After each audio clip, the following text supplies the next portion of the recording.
My name is Leigh Honeywell. I'm the co-founder and CEO of Tall Poppy. We do personal and executive cybersecurity for banks, movie studios, and organizations who have to deal with internet jerks a lot.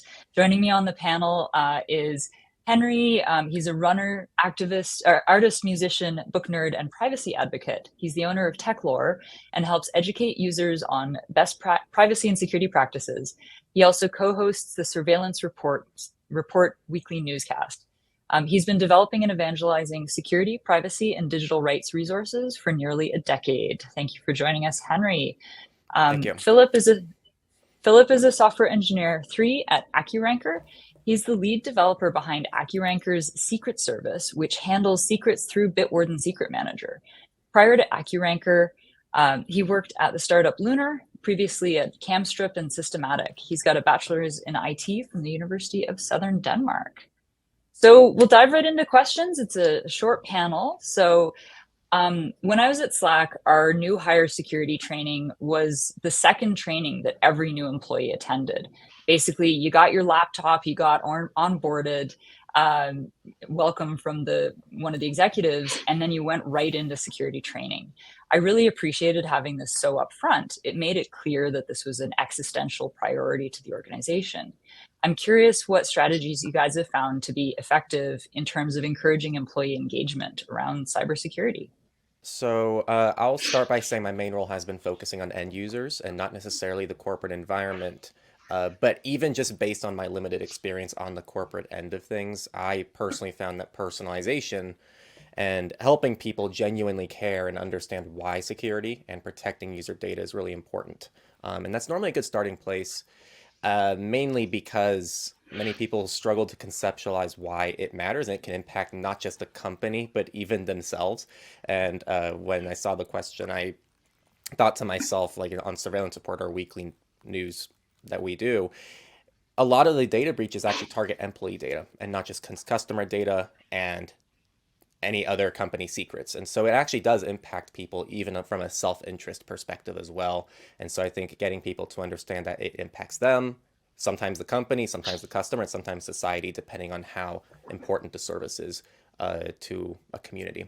Absolutely agree. There's no magic bullets. That's one of the hard things about this work. I primarily work with folks in their personal capacities as well, because we're focused on online harassment and personal cybersecurity threats.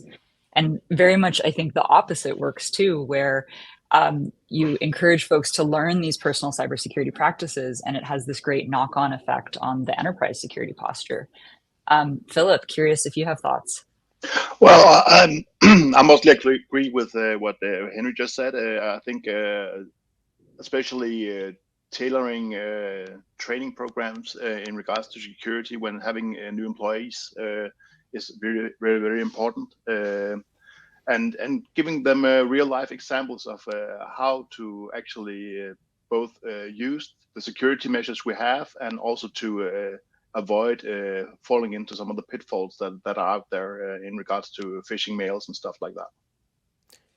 Curious if you want to say anything more about the pitfalls that you've seen, especially around the sort of cultural stuff. Well, I think there's a lot of different kind of pitfalls, but what we see mostly is people's ability to actually choose a good password. That's where we often see people failing, and that's why looking into how to actually engage with people in regards to how they should use their security measures. Setting up rules for how to use passwords in the right way to ensure length and complexity, and do something in regards to encouraging and both for reporting when errors actually occur so that we can handle them, but also in regards to real life training exercises and doing that not just when they start, but ongoing as they're a part of the company to ensure continuous improvements and security around the whole thing. Awesome. Yeah. Several of us work at small organizations, and I'm sure there's a range of folks on the call from both SMB all the way up to enterprise. when you're working with SMBs, small organizations, newsrooms, nonprofits, folks that are really resource constrained, when you've got those limited resources, what do you think are the most important factors around building that cybersecurity culture? What challenges, all the way from the very small end of SMBs, and how does that differ from the sort of enterprise posture? Maybe send that one to Philip first. Yeah, well, I think especially for small and medium-sized businesses, it's really important to focus on the basic security measures first off. We often aren't big enough to handle all security measures at once. Some might need to be outsourced or treated differently than you would at an enterprise level. And then again, well, the education of the employees, their awareness in regards to security, that's important both for the small and medium as well as for the larger enterprises, I think. Henry, with the caveat that I know you've mostly worked in the smaller end of the spectrum and with individual users, would love to hear your thoughts too. Right. Well, I think what Philip said is fantastic because even though I work mostly with end users, I still follow the main attacks happening on the corporate end of things, and most of them aren't the super sophisticated attacks. They're just trying to find low-hanging fruit of people making the simplest mistakes. So everything Philip said is right on the money of just focusing on the essentials that will prevent a lot of issues.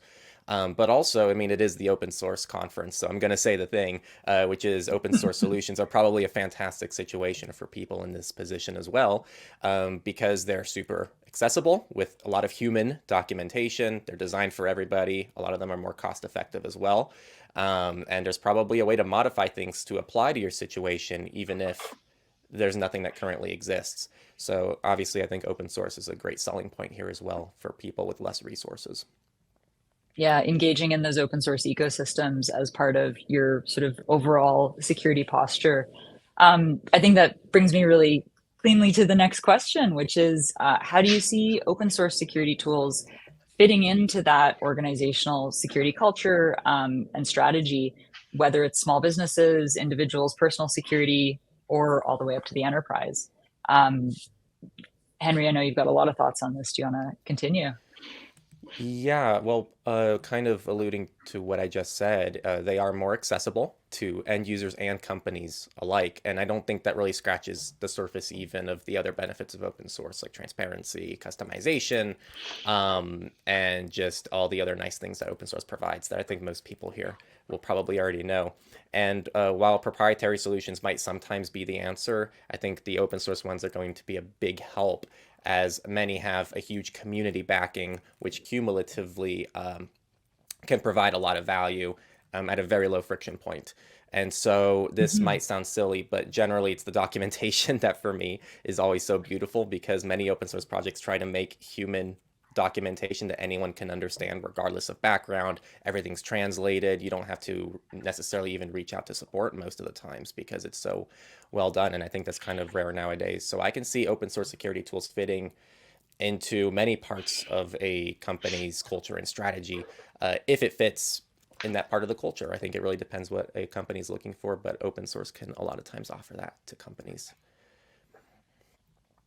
Philip, curious if you've got thoughts. Yeah, well, again, I must agree with Henry in regards to what he's saying, but I think some of the key points in regards to looking at it from an open source angle is definitely the time to respond. There's often a lot of people looking at open source projects. We have the ability to fix small and big issues within due time, and we can do what we want to make our own solutions flexible in regards to using different kinds of open source systems. So I think that's a great benefit also in regards to security. I'm curious, sort of, I think we're all big fans of open source here. We wouldn't be on this panel if we weren't. As you know, this is all something that is near and dear to our hearts, but to be a little bit like self-critical and reflective, like what are some of the challenges that you've seen with implementing open source security solutions, either at a cultural level or at sort of a technical, practical level? Whoever wants to go first. Yeah, Henry? I think one thing that I'm personally concerned about for myself, my company, people I know, even who think a little bit further ahead about this, is making sure that they can get support directly from the software if something goes wrong. Um, Sometimes open source can feel like you took off the wheels on your tricycle and now you're kind of on your own.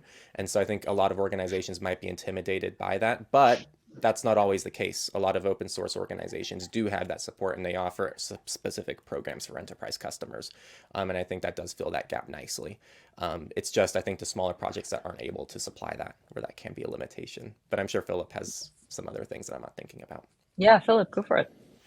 Well, again, I must focus on the flexibility of using the open source, both as a con and as a pro. I think the pros are definitely there in regards to being able to customize your own way of doing things. But again, also as Henry said, well, some of the smaller projects might not have the resources to actually be there. They might not have the contributors to actually a gate to what's actually happening in the market in due time. But again, the opportunities to add and contribute yourself in regards to open source projects is still there. So there It's are huge. Yeah. opportunities to actually fix stuff yourself if you see a challenge or if you see a need that's not compliant with what's there already. So it sounds like making sure that there is sort of institutional or organizational support behind the project before you adopt it. And if there isn't, really thinking through, like, do we have the in-house capacity to support this? Can we handle it if if there's a bug or we need to support it? Like, do we have the in-house expertise to like fix it ourselves, kind of thing? Yeah, That's exactly, and that's good. especially for smaller and medium-sized businesses, that's might be an issue in regards to resources. So we'll do one more question as a speed round, and then we can do our little sign off. Curious, one like big security oversight that you see happening across sizes of organizations. Just like, what's the thing that you see that people just aren't thinking about right now? Philip, if you want to go first. Well, I would say a couple of years ago, it might have been lack of security awareness. But I see more and more companies, small as well as big, going into that, also along with legislations being implemented around the globe. I'm actually not sure what the biggest problem is at this point of time. I think in smaller companies, it might still be things like bringing your own devices that might contain different kind of malicious-ware. Yeah. Awesome. Henry, what's your number one gotcha right now? I mean, I'm looking at things mostly from the outsider's perspective and trying to understand what's going on. But I think that what can be the most devastating thing that companies don't think about is when they're relying on third-party tools that hundreds or thousands. And this is actually a good selling point for open source as well. I'm thinking of the Go Absolutely. Anywhere data breach, which is the most recent one, which is now hitting hundreds of organizations and impacting millions of people just because of one piece of software that was insecure. So I think that those can be really disastrous, and all it takes is one person to screw up to affect thousands of companies sometimes. So A open great source tools that are trusted and being securely updated are important. Love it. Thanks everyone for being here. We're going to paste a bunch of links in the chat where you can follow each of us various online presences.